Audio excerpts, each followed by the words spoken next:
baik amal perbuatannya. Jadi tidak hanya dengan umur yang panjang, tidak hanya dengan peluang yang banyak, tidak hanya dengan kesempatan yang tidak terbatas, tapi yang kedua, dengan umur yang panjang, dengan peluang yang banyak, dengan kesempatan yang tidak terkira, tapi juga dengan amalan yang bagus. Dengan amalan yang bagus, mungkin yang pertama, agar bagaimana dengan kita mampu untuk menggunakan kesempatan. Kita ambil 3 daripada amalan yang bagus. 1, pandai-pandai menggunakan kesempatan. Yang kedua, bersikap adil dan bijaksana. Kemudian yang ketiga, senantiasa selalu kita berada dalam kebajikan. Yang pertama, tala umruhu, dengan umur yang panjang, kita sampai kepada jam 6. Kalau ada sebarang soalan dipersilakan. Jadi yang pertama, umur yang panjang itu bukan merupakan yang ideal. Mungkin barangkali kalau dengan kita membanding-bandingkan dengan warga Cina umur mereka lebih panjang daripada kita orang Melayu. Cina lebih panjang, Jepun lebih panjang, begitu juga sebelah dari Uzbekistan dan lain sebagainya. Orang Rusia itu siang mereka sampai keriput muka mereka sampai ratusan tahun. Nabi kita bersabda, a'maru ummati, umur daripada umatku ma baina sittina ila sab'in, antara 60 sampai ke 70 tahun. Alhamdulillah. Ternyata kita sudah berada pada tahun yang ke-70. Itu satu nikmat daripada Allah. Bagaimana untuk dengan kelanjutannya? Yang walaupun dengan kita tidak mengetahui, tapi agar bagaimana keberadaan kita di dunia ini menjadi satu kebanggaan oleh semua makhluk. Kainnya, temboknya, kipasnya, lampunya, udaranya, makanannya, minumannya, kambingnya, kerbau dan lembunya. Semua makhluk akan membanggakan dengan keberadaan kita. Kalau pada saat ketika hasuna amalu, bagus amal perbuatannya. Nabi kita bersabda, al-mayyitu mustarihun wa mustarah. Makanya jangan menyendar, elok jangan menyendar. Kalau nyendar nanti ngantuk mata tuh. Ngantuk, baju merah, ngantuk nanti kalau menyendar. Sebab santai. Elok duduk ke depan berapa, tidak menyendar. Tak lama mana kita dalam setengah jam simbang sama-sama tentang agama. Besar manfaatnya daripada duduk menyendar jauh-jauh di situ. Rahmat turun saat ketika dengan kita berkumpul. Ingat, di kepala kita semuanya boleh jadi kena keegoan, kena keangkuhan daripada kita yang tanah berkumpul, itu menjadi penghalang orang ramai dapat kebajikan. Kita dalam kebersamaan kita di sini, kebersamaan kita bukan pada waktu kita makan, kebersamaan kita matikan handphone, kebersamaan kita bukan pada waktu makan. Bukan hanya pada waktu kita dengan satu aktiviti kegiatan seperti senam aerobik. Ada tak orang pada waktu senam aerobik, satu kumpulan, terus yang satu di pojok sana sebelah tembok? Ada.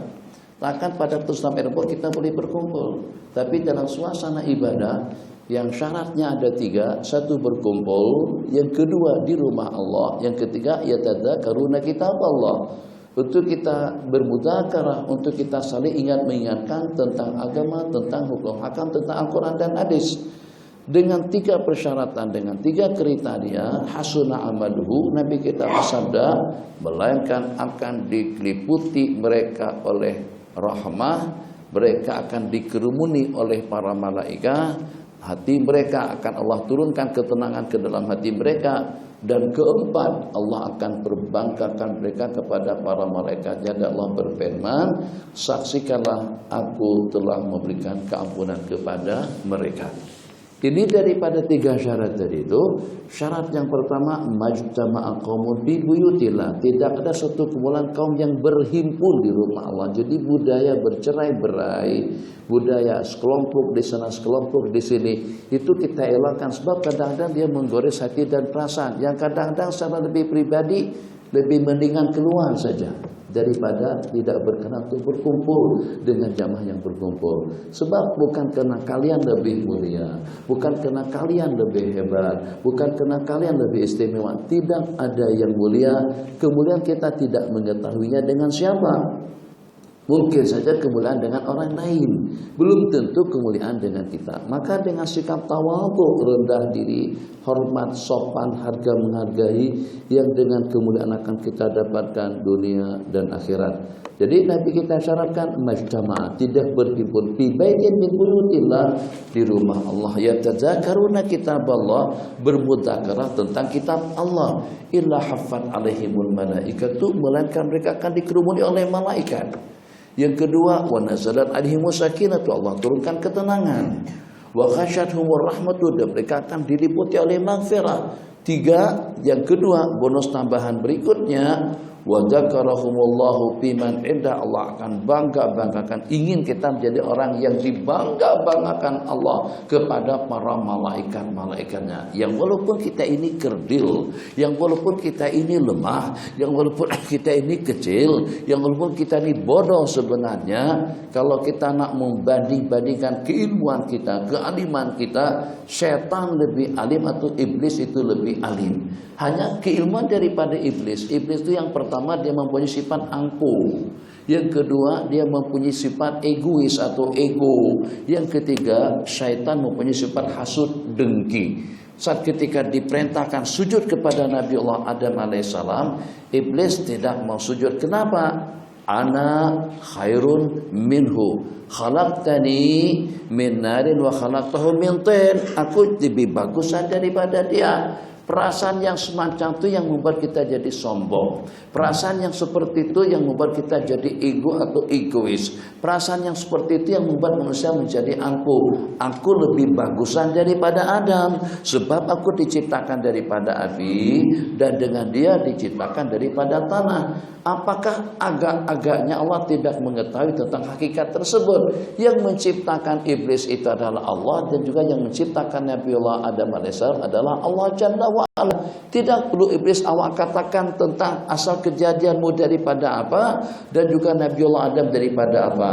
Tapi dikarenakan karena dengan sifat hasad dengki seperti apa, dari masa ke semasa, daripada waktu kepada waktu, daripada bulan ke tahun, iblis semakin dekat kepada Allah. Tadinya bersama kumpulan yang beribadah di permukaan bumi, tadinya bersama kumpulan yang beribadah pada langit yang pertama, ya tarakka, naik bersama kumpulan di langit yang ketujuh, naik bersama kumpulan al-muqarrabin, malaikat yang dekat di sisi Allah Jalla wa'ala. Dengan banyak ibadahnya yang dilaksanakan oleh iblis, dengan banyaknya ibadah yang dilakukan oleh iblis, itu sampai diperumpamakan tidak ada ukuran sejengkal yang tidak pernah disujudi oleh iblis.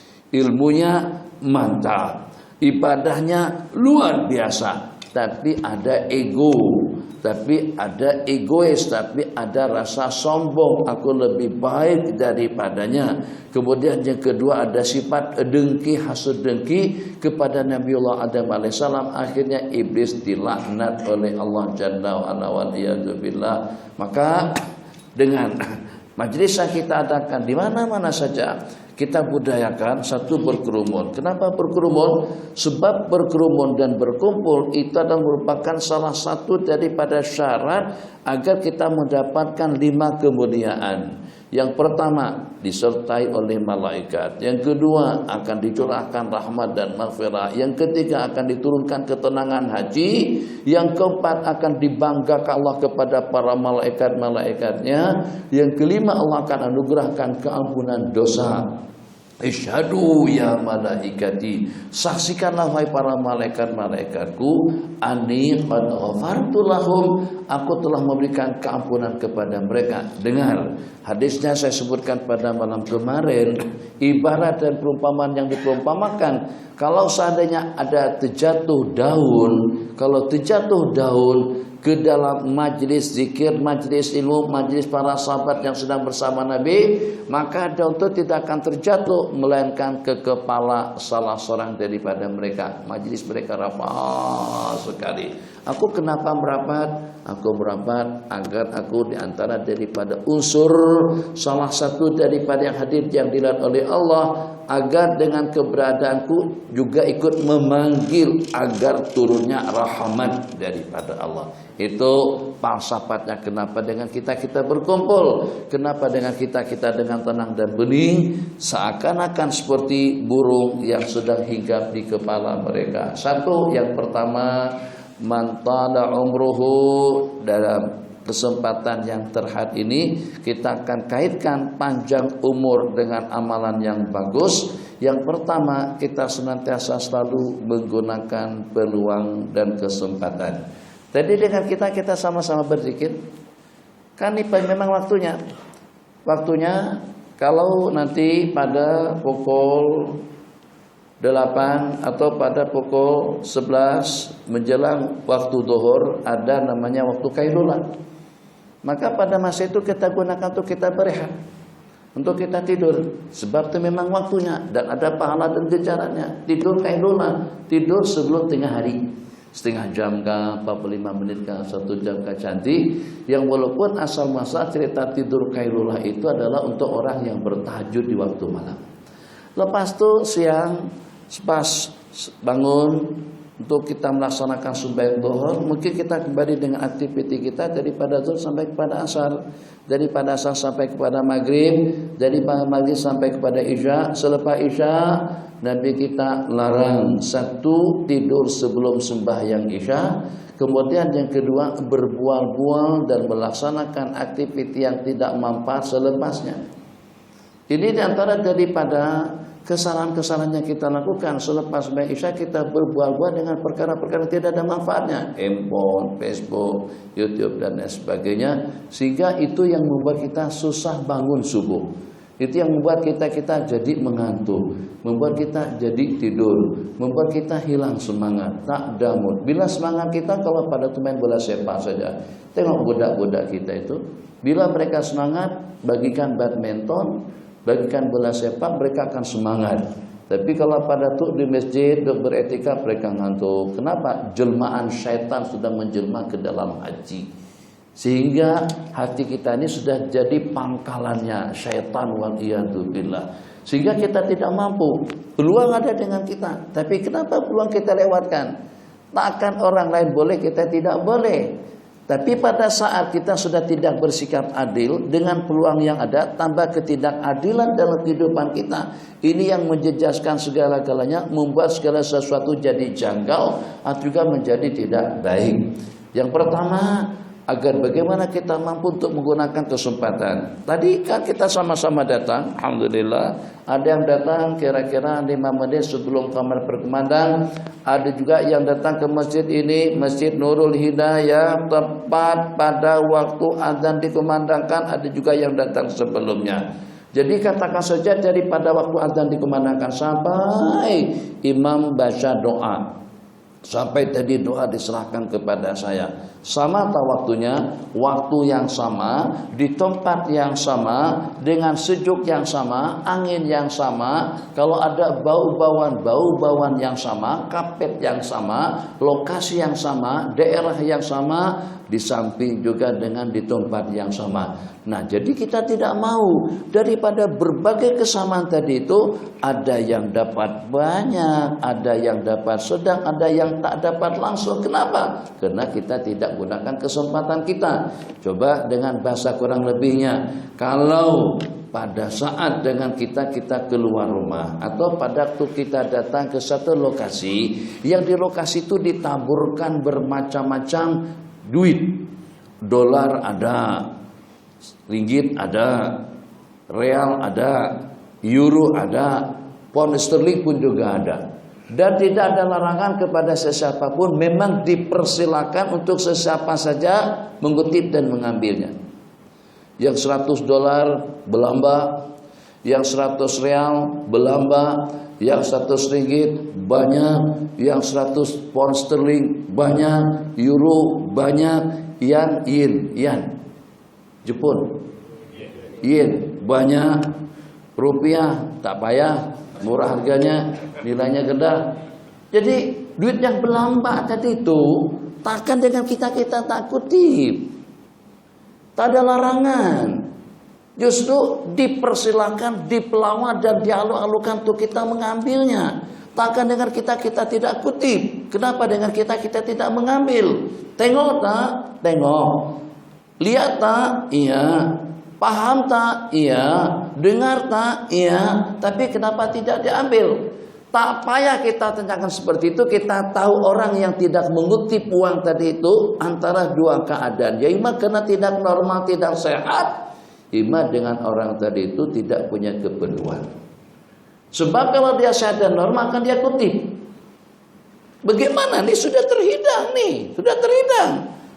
Dalca, ada buryani, ada nasi mandi, ada nasi kerapu, ada nasi dagan, ada sate, ada tom yum, ada kemudian masak 3 rasa, masak 6 rasa, masak 7 rasa, ada sop meletup, ada juga kambing 40 hari, ada juga semuanya lengkap. Kambing kari 40 hari itu ada di Jukulai, Johor Dikulai, namanya kari kambing 40 hari. Sop meletup adanya di Gombak, adanya di Gombak di KL. Apa lagi nama-namanya?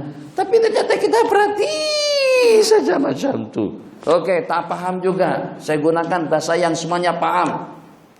Malam pertama kumpul dengan istri tercinta. Akad nikah sudah berlangsung sejak pada pukul petang asar, pada pukul 5 petang, lepas sembahyang asar di masjid.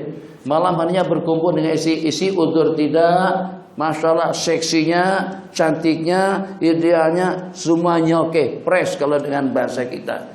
Bujang, cantik, lawak, masya Allah, tabarakallah. Yang kemarin tuh dihayalkan betul sejak beberapa tahun yang lalu, pengen punya istri yang cantik, putih, polos, hidung mancung, rambut keriting, seksi, jelita, pesona, menawan. Malam pertama Pak Haji tadi atau abang tadi itu, istri sudah siap siaga, standby untuk mengadakan pertandingan 4-4-2 atau juga 3-3-4 atau juga 3-1-6 atau juga 3-2-5 atau juga dengan strategi permainan 1-1-8 supaya pasti gol. 1-1-8 depan kiper sana. Itu istri sudah tahu strategi permainan seperti itu. Suami masuk bismikallahumma ahya wa amut. Sentuh tidak, cium tidak, peluk tidak. Agak-agaknya kita namakan apa orang semacam itu? Antara dua, yaitu pondan atau juga mati pocok, empotin.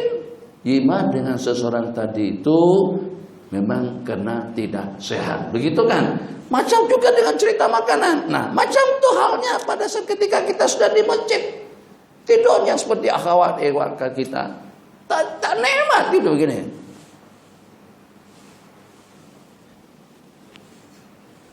Tak nikmat. Nikmatnya tidur di atas katil, tilam yang empuk, bantal yang harum. Bismikallahumma ahya wa amut. Itu baru tidur itu nikmat. Sementara teranggup-anggup seperti itu, coba tengok yang nunduk dekat kursi itu, apa untungnya? Ayo, apa untungnya nunduk begitu? Orang tengok pandang kita sinis.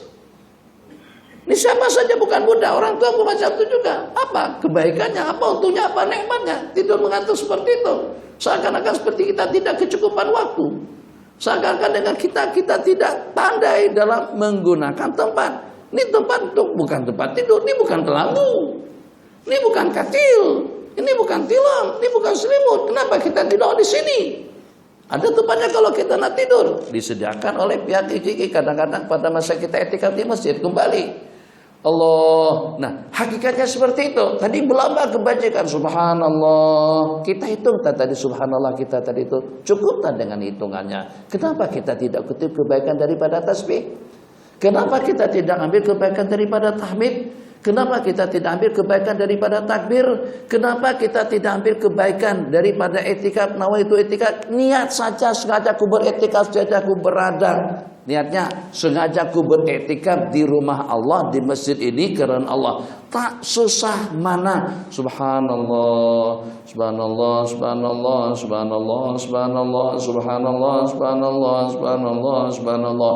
Kebaikan daripada amalan tadi itu lebih baik, bukan 1000, bukan sejuta, bukan 1 billion, triliun, zililion, dunia dengan isi-isinya itu tidak menandingi bacaan tasbih, tahmid, takbir yang kita baca bersama selepas sembahyang 5 waktu. Tapi bila hidung sudah tidak bernapas, tapi bila pada waktu jantung sudah tidak berdenyut, tapi bila kalau pada mata sudah tidak melihat, tapi bila kalau pada waktu anggota sudah tidak bergerak, pada waktu dengan kita ditempatkan di liang lahat kita masing-masing, baru ya Allah, pada hari akhir nanti beratnya timbangan subhanallah, beratnya timbangan alhamdulillah, beratnya timbangan Allahu Akbar, beratnya nilai i'tikaf majlis ilmu. Satu patah bidang ilmu, satu bidang ilmu, satu patah kata dalam bidang hukum hakam yang kita pelajari. Nabi kita bersabda pahalanya itu lebih afdal daripada sembahyang 100 rakaat. Kita tidak boleh sembahyang 100 rakaat kita tumbang. Kalau tak percaya boleh dicoba. Coba saja dengan kita sembahyang sampai 100 rakaat, belum sampai ke rakaat yang ke-100, baru pada rakaat yang ke-8 badan kita sudah goyang. Bismillahirrahmanirrahim.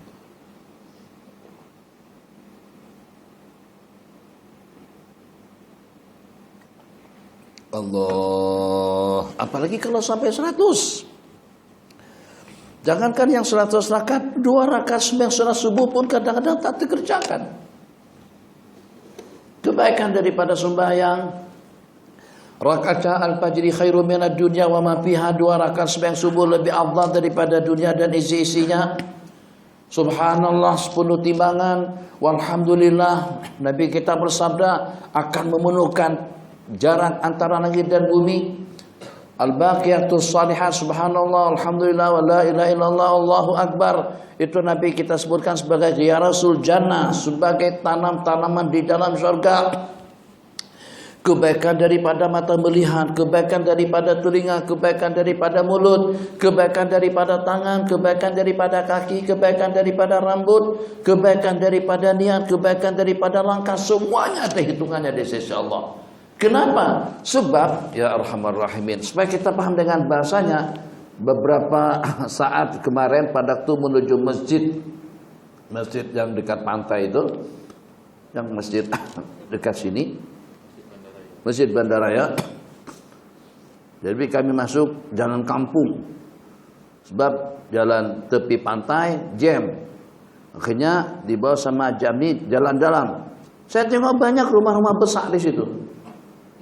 Rumah-rumah besar, banglo-banglo besar, bahkan banglo mewah. Yang kadang-kadang kalau penghasilan kita dalam tiap bulan baru dalam 3, 4, 5, 6 ribu, barangkali 20-30 tahun belum tentu terkumpul duit kita boleh beli banglo indah seperti itu. Apalagi kalau halamannya luas. Halamannya luas bukan dihiasi dengan kancil, alza, izura, jinto, jin ifrit, tidak. Tapi halaman yang besar tadi itu kita hiasi dengan Jaguar, Lexus, Alphard, Ferrari, Lamborghini, RR, Rolls Royce dengan Hamarnya. Itu kalau macam itu perhiasan depan rumahnya tidak cukup dalam 3, 4, 5, 6 juta. Bugatti saja harganya puluhan juta RM. Itu baru 1 unit. Ada 1, 2, 3 orang yang memakai di Malaysia. Kita bukan Raja Brunei, bukan Sultan Brunei. Sultan Brunei punya koleksi kendaraan mewah itu dari 5.000 sampai ke 7.000 unit. Unit 5.000 ke 7.000 bila nak pakai. Kalau hanya sebatang kara saja yang memakainya, 7.000 unit kereta mewah, Jaguar belambak, Lamborghini belambak, Ferrari belambak, Bugatti belambak, semuanya belambak. Kalau nak pakai 1 hari 1 unit, itu berarti yang 7.000 tadi itu selama tidak kurang daripada dalam 20 tahun baru habis. 20 tahun, ya kan? Betul kan? Ya kan? Nah kita hitung, setahun tuh 360.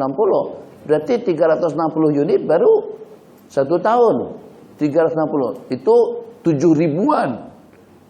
10 tahun baru dalam 3.600. Nah itu betul lah. Perlukan umur 2, kecuali kalau beliau mengerjanya macam mana? Kepala di Lamborghini, kaki di Ferrari, kemudian dengan hidung di Lexus, kemudian dengan kaki atau juga dengan belakang itu naik Hummer misalnya. Itu oke lah.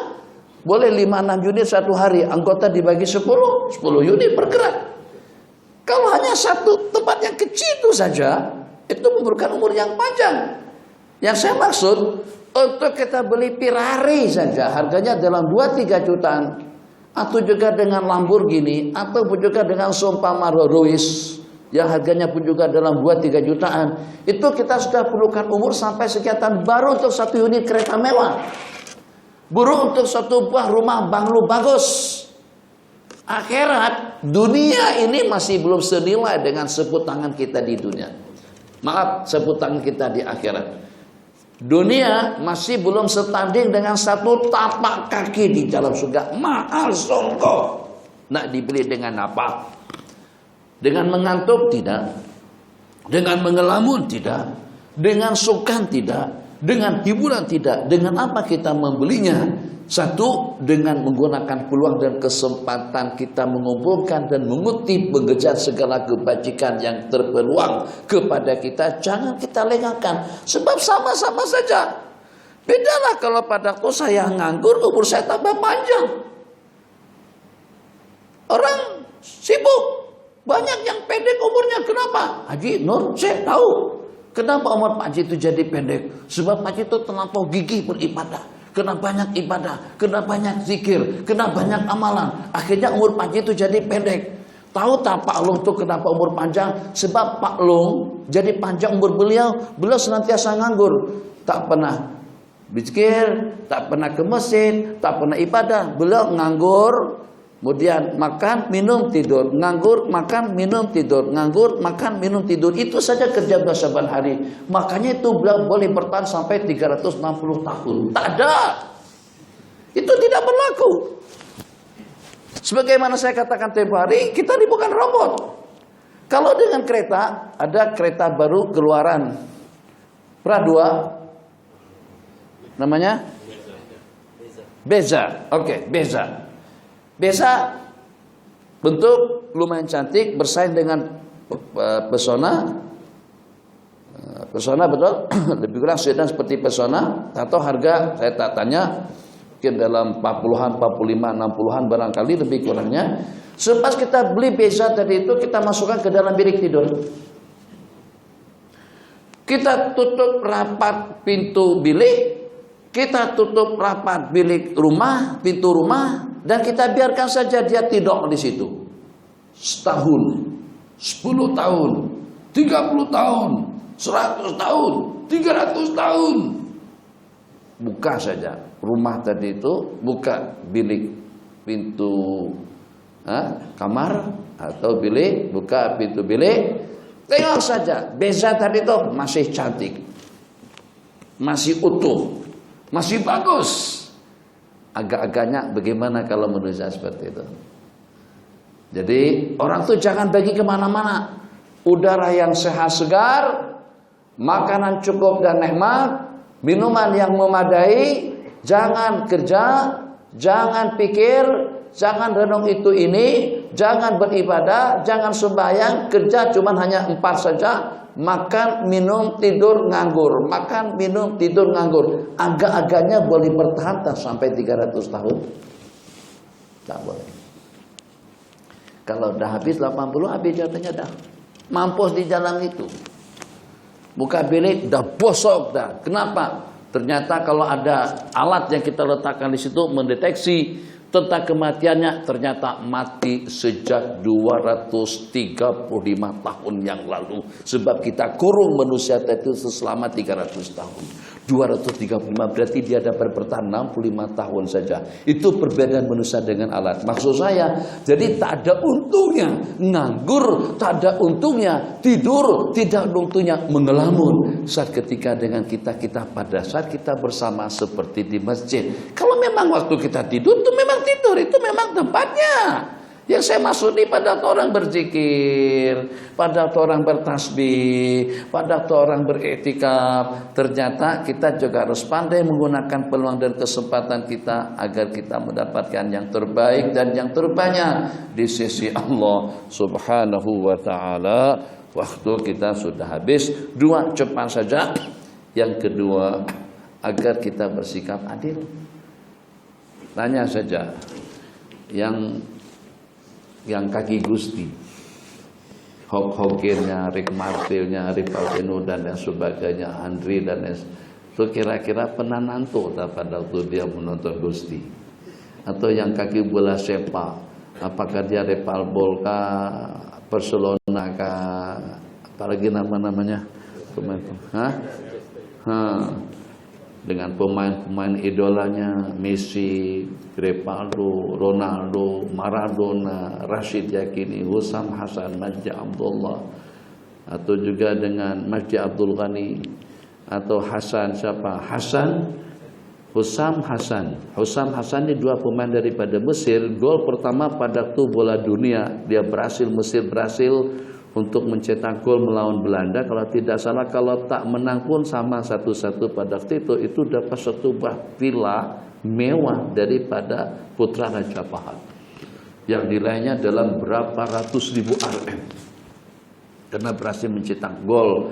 Pada waktu itu Mesir naik untuk mewakili Piala Dunia. Ada tak yang mengantuk pada waktu nonton bola sepak?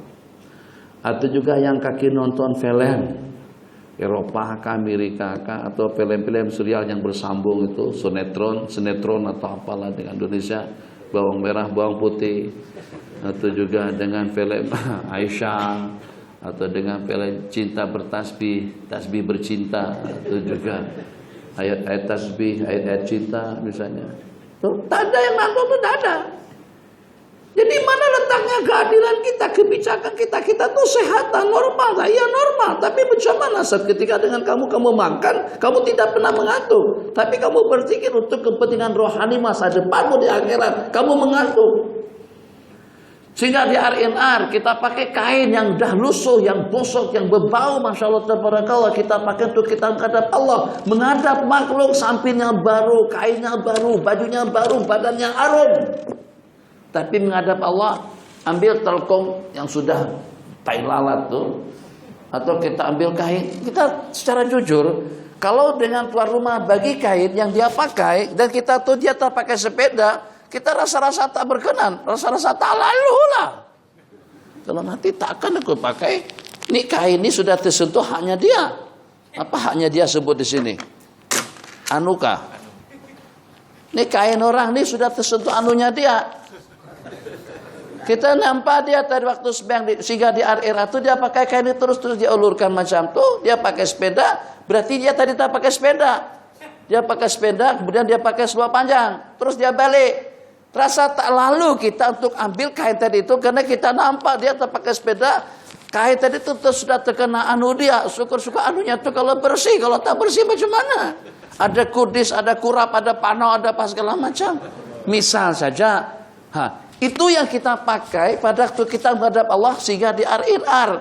Jadi kalau dengan bahasanya, tak layakkah pada saat ketika engkau menghadap aku dengan pakaian yang kemas, dengan pakaian yang rapi, dengan bau-bauan yang harum, bukan memakai kain pinjaman yang disediakan di sana yang sejak 13 tahun tidak pernah dibasuh. Tidak adil kan? Situ ketidakadilan yang saya katakan. Yang pada waktu kita dengan manusia, Masya Allah, tabarakallah, kita tampil harum, wangi, kemas, cantik, indah. Semalam tuh hari Jumat, banyak anak-anak remaja dengan menggunakan t-shirt saja pergi ke masjid. lusuh yang pertama, berbau yang kedua. Mana pakaian yang kemas, mana dengan pakaian yang rapi? Apakah Allah tak bagi kita rezeki? Apakah Allah tak bagi kita duit? Apakah Allah tak bagi kita kesehatan? Apakah Allah tak bagikan kita anugerah dan juga dengan berupa kekayaan? Alhamdulillah. Tapi kadang-kadang santai datang ke masjid hanya dengan memakai kain gajah berbaring, bukan gajah duduk.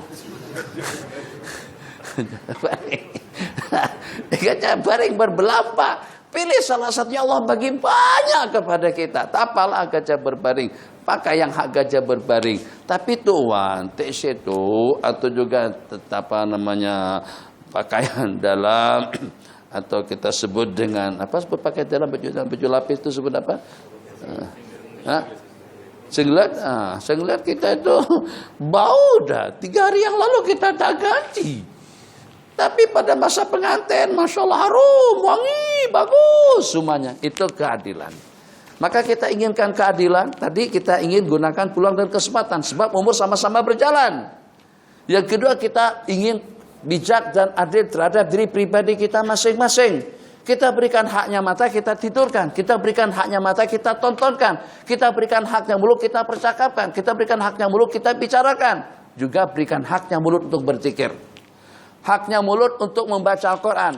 Haknya mulut untuk mengaji. Haknya mulut untuk bertasbih. Yang ketiga, waktu kita sudah habis, agar bagaimana dengan kita senantiasa selalu mengejar kebajikan, mengupayakan untuk yang baik, memikirkan perkara-perkara yang baik, merencanakan perkara-perkara yang baik, berkumpul dengan orang-orang yang baik, mengidam-idamkan tiap perkara yang baik agar kita menjadi orang yang baik dan juga akan ditempatkan di tempat yang baik nanti di sisi Allah pada hari kematian. Itu 3, panjang umur tidak mutlak bagus, tapi akan menjadi ideal dan bagus kalau seandainya panjang umur yang pertama, kemudian yang keduanya wahasuna amalu dan bagus amal perbuatannya. Hadza wabillahi taufik. Sebelum saya stop, ini ada makan enggak? Masjid ya, ada makan enggak? Ada semuanya. Oke, aman. Jadi tak payah risau. Nanti nak beli kerabu di mana, nak bagi nasi dagang di mana. Masjid sudah sediakan makan. 2 pertanyaan. Mudah-mudahan pertanyaan dapat diamati.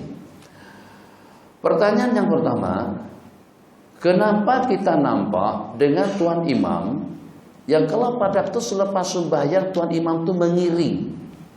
Ya, imam mengiringnya seperti ini. 50% kiri ini berbetulan dengan arah kiblat, imam kanan berbetulan dengan makmum. Imam mengiringnya secara 100%. Dengan arti membelakangi kiblat terus menghadap makmum sebagaimana saya duduk seperti ini. Kita tengok imam-imam kita di Masjidil Haram, Masjidil Nabawi, dan kita tengok juga para masyayikh kita. Pada saat ketika mereka jadi imam, selepas membaca la ilaha illallah wahdahu la syarikalah yang 10 kali tadi kita baca selepas subuh, dan Allahumma ajirni minan nar, terus mereka menghadap makmum.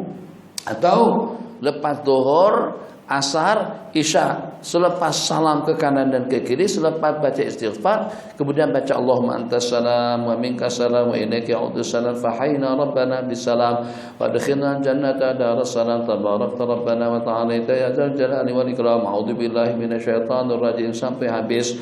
Wa ilahukum ilahu wahidun la ilaha illallah rahmanur rahim Allahu la, dan seterusnya sampai habis.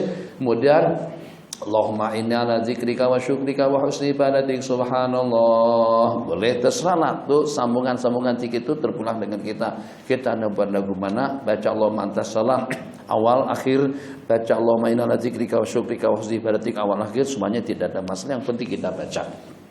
Jadi pertanyaannya, kenapa imam menghadap makmum? Karena sallallahu alaihi wasallam idzan sharafa, apabila Nabi kita salam akhbala alaina biwajhi, Nabi kita akan menghadap kami.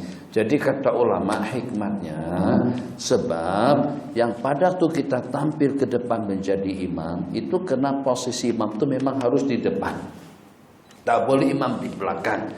Tidak boleh imam berdiri bersama makmum, imam ke depan supaya mudah dilihat, mudah diperhatikan dan juga mudah diikuti. Idza raka'a farka'u wa idza sajada fasjudu. Jadi imam itu memang wajar, imam itu hanya satu orang saja, maka satu orang saja yang tampil ke depan. Tapi dalam waktu yang sama, siapapun imam yang tampil ke depan, dari ribuan makmum yang ada di belakang itu mungkin ramai yang lebih tua, mungkin ramai yang lebih berumur, mungkin terdapat sejumlah sekian yang sudah terampunkan dosa kesalahannya, mungkin terdapat sejumlah sekian yang sudah mendapatkan jaminan surga, mungkin terdapat sejumlah sekian daripada mereka yang akan masuk surga bighairi hisab. Maka orang-orang mulia seperti mereka itu tidak selayaknya kita belakangi. Kamu tadi membelakangi kami karena kamu jadi imam, kami sebagai makmum. Tapi selepas kamu salam, kita kembali sebagaimana kita. Tok Wan ada di belakang, Pak Long, Pak Tih, Ma'atan, siapa-siapa. Kemudian Menteri Sultan Tuaku siapa-siapa. Kemudian Tuk Guru Maulana Masyayikh Baba siapa-siapa. Kemudian daripada kumpulan tadi itu, mungkin saja kita pandang kerdil. Tapi ternyata sudah ada jaminan surga di sisi Allah. Tapi ternyata termasuk orang yang besar nilai dan kedudukannya di sisi Allah. Mungkin juga orang yang akan memberikan syafaat kepada kita nanti pada hari kiamat. Jadi secara idealnya orang-orang mulia seperti mereka itu tidak sepatutnya kita belakangi. Itu hikmah kita berpusing menghadap makmum selepas sembahyang. Yang kedua, pertanyaan. Apa idealnya, dari sudut mana bagusnya kita membaca surah yang sempurna berbanding kita membaca sebagian daripada surah? Ulama mengatakan panduan yang ideal dalam membaca surah selepas kita membaca Fatihah itu 3. 1, surah yang dibaca secara sempurna. Kemudian yang kedua, pada rakaat pertama surahnya lebih panjang daripada surah pada rakaat yang kedua. Kemudian yang ketiganya surah dibaca secara berurutan. 3 perkara sunat pada waktu kita membaca surah. 1, surah dibaca secara berurutan. Qul ya ayyuhal kafirun. Rakaat kedua, idza jaa nasrullah. Rakaat yang pertama wadduha, rakaat yang kedua alam nasrah. 1 berurutan, kemudian yang kedua yang pertama atau rakaat pertama lebih panjang daripada rakaat yang kedua. Kemudian yang ketiga surah yang sempurna. Kenapa? Kalau nak paham hikmat atau diantara daripada rahasianya, malam tu pada masa makan siang kawan-kawan tengok sirkuit. Ferrari, Lamborghini, entah macam-macam kereta balapan tuh. Kereta apa sebut? Sirkuit? Kereta sport. Jadi tayanya tuh saja 4 biji tayang diganti berkali-kali itu harganya sampai pada 20 ke 30 ribu Rm. Jadi kalau pada saat ketika ada orang tawarkan ke kita, Haji nak tayang Ferrari kah? Atau nak kereta apa tadi itu? Beza. Beza. Jadi kita kata spot remnya saja 40.000, tayangnya 20.000. Nak Haji, kami bagikan 4 tayang Ferrari dengan spot remnya. Nilainya 60.000 Rm. Atau nakkan 1 unit beza. Beda.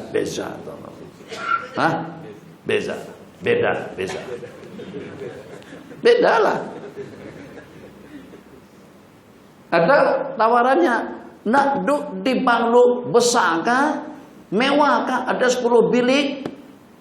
Mewah, cantik, bagus. Dan itu baru selesai dibangun menghabiskan uang tidak kurang daripada dalam 100 juta. Syekh, Waalaikumsalam. Saya nak duduk di mana, Syekh? Ada banglo depan airport. Itu habis beneran biaya 100 juta. Banglo besar. Biliknya ada 30. Kapetnya, perabotnya. Tapi tak ada air. Tak ada api. Tak ada tandas. Tak ada katil. Tak ada tilam. Tak ada bantal. Atau saya nak duduk di satu banglo kecil 3 bilik, tapi itu lengkap. Ayo Bang Syahril, pilih yang mana satu? Yang lengkap lah, yang walaupun kecil tapi lengkap. macam itu hikmat kita sunat membaca surah sampai habis daripada kita membaca daripada surah yang panjang tapi tidak habis. Kita baca daripada surah Baqarah, Bismillahirrahmanirrahim, Alif Lam Mim, Dzalikal kitabu la raiba fihi hudan lil muttaqin wa ulaika humul muflihun. Allahu akbar. Itu surah Baqarah. Hari kiamat Allah bagi tanduknya yo pahalanya. Malaikat, takkan awak tak jam? Aku pada subuh hari itu, pada maghrib hari itu baca surah Baqarah. Kata malaikat, baru baca tanduknya aja. Bukan baca surah semuanya. Itu logiknya macam itulah, logiknya seperti itu. Jadi yang walaupun kecil tapi lengkap dan sempurna lebih ideal. Makanya ulama mengatakan, dan itu hakikat, satu kali qul huwallahu ahad pahalanya sama dengan sepertiga Al-Quran. Mampu surah qul huwallahu ahad yang kecil itu mengalahkan surah Baqarah yang panjang. Kenapa? Kecil tapi canggih daripada besar. Al-Quran itu sama sebenarnya, tapi dengan kita ikut sunnah. Ikut sunnahnya seperti yang saya sebutkan tadi. Satu, secara berurutan, jangan melompat. Bukan tak boleh, kecuali kalau memang Nabi kita membacanya secara melompat. Seperti subuh hari Jumat Nabi kita baca di Tamim Tanzil, rakaat keduanya Nabi baca surah Al-Insan, Hal Ata 'alal Insan. Atau juga pada Allahumma shalli ala Sayyidina Muhammad, pada waktu kita melaksanakan sembahyang hifdzul Quran, itu surahnya juga melompat-lompat. Tapi yang selain daripada itu, seperti pada hari Jumat Nabi kita baca dua pilihan. Di mana Nabi kita baca Al-Jumat dengan Al-Munafiqun, di mana Nabi kita baca Sabihis dengan Hal Ata. Baca Sabihis dengan Hal Ata, lengkap ceritanya. Ceritanya tak cantik manapun, yang walaupun tidak cantik tapi canggih dan besar balasannya di sisi Allah. Satu lagi, sudah dua itu pertanyaan sudah terjawab. Ada lagi soalan? Tentu saja. Ada kita makan nasi lemak. Ada Facebook? Bang Azri?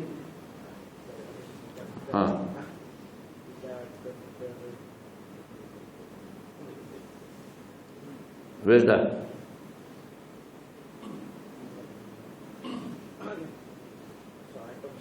Assalamualaikum warahmatullahi wabarakatuh. Saya nak bertanya, betulkah nama-nama Balqis, Najwa, Zafar dan selainnya adalah nama-nama jin? Sebab saya ada terdengar Ustaz cakap nama-nama begitu tidak boleh diletakkan kepada nama anak-anak kepada anak-anak. Apa tadi? Zafar, Balqis, Zafar dan ada antara tiga. Zakwan ada nama sahabat. Balqis itu nama ratu yang tumbang, yang pada akhirnya pasrah dan menyerah kepada Nabiullah Sulaiman. Berarti itu nama perempuan, bukan nama jin. Kemudian dengan Zakwan, nama hamba sahaya, pembantu Sayyidatuna Aisyah radhiyallahu taala anha. Jadi kalau ada kesamaannya dengan nama jin, ya jin. Kita pun nama kereta jin juga. Jin tuh. Tak ada yang sensitif pun Ustaz tuh kenapa tak komen? Jawab macam tu lah, masukkan dalam Facebook. Sebab ini yang berdiri tiga nih, memang di live nih, ini live. Jadi supaya jangan, kenapa handphone hidup? Ini live kita. Jadi program kita diikuti oleh kawan-kawan di luar. Jadi itu pertanyaan Facebook, makanya saya biarkan dia buka handphone. Memang grup ini bergerak karena untuk mengikuti pengajian kita yang di luar. Jadi misalnya seperti jin tuh, siapa tahu nanti pada suatu ketika akan kita munculkan lagi produk baru daripada jin tuh, dia proton kan? Proton akan jadi jin ifrit nanti. Jin ifrit lebih canggih lagi. Jadi nama-nama kereta pun sampai ada nama, kalau tidak salah entah yang mana satu yang katanya nama patung atau nama Tuhan, nama punya yang Iswara. Iswara apa?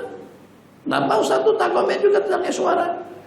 Jadi kalau nama jin Islam misalnya, atau nama malaikat, nama para nabi-nabi dan rasul, memang di antara daripada nama-nama yang digalakan. Tapi memang betul nama itu nama jin, hanya jin saja yang menggunakannya, memang tidak cantilah dengan kita menggunakan nama jin. Sebab nama-nama, kalau kita punya anak sampai 99 orang, kita masih ada nama lagi 99 nama dengan menggunakan nama-nama Allah. Daripada nas'aluka ya man wallahu rahman rahim, Abdul Rahman, Abdul Rahim, Abdul Qahar, Abdul Ghafur, Abdul Wadud, Abdul Dzul Jalali wal Ikram. Insya Allah kita tidak akan kekurangan nama.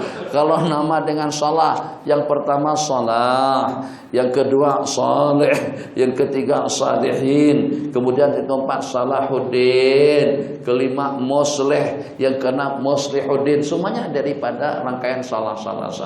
Atau juga seperti nama-nama baginda Nabi Hamid, Muhammad, Mahmud, Ahmad. Banyak nama. Insyaallah kita tidak krisis nama, tidak perlu kita dengan nama-nama orang kafir atau juga dengan nama-nama jin. Jadi kalau dengan yang tadi itu tasyabuh saja, kesamaran saja. Sebab nama yang disebutkan tadi itu juga ada nama di kalangan para sahabat Rasulullah sallallahu alaihi wasallam. Nazabillahi taufik, Rabbana atina fid dunya hasanah fil akhirati hasanah wa qina adzabannar. Amin. Walhamdulillahirabbil alamin. Kita tidak bersalaman, rasanya waktu sembahyang duha sudah masuk. Jadi tambah 2 rakaat Nabi kita bersabda, duduk lepas sembahyang subuh, zikir, tasbih, tahmid, takbir, atau dengan pengajian sambung dengan 2 rakaat sembahyang sunat duha atau sembahyang sunat ihram, pahalanya sama dengan ibadah haji yang sempurna 3 kali. Jadi kita punya peluang untuk mendapatkan pahala haji tiap hari. Bagaimana? Duduk selepas subuh, bukan tidur, duduk selepas subuh sampai terbit matahari dan sampai kita akhiri dengan sembahyang 2 rakaat. Wallahu a'lam. Subhanakallahumma bihamdika asyhadu an la ilaha illa anta astaghfiruka.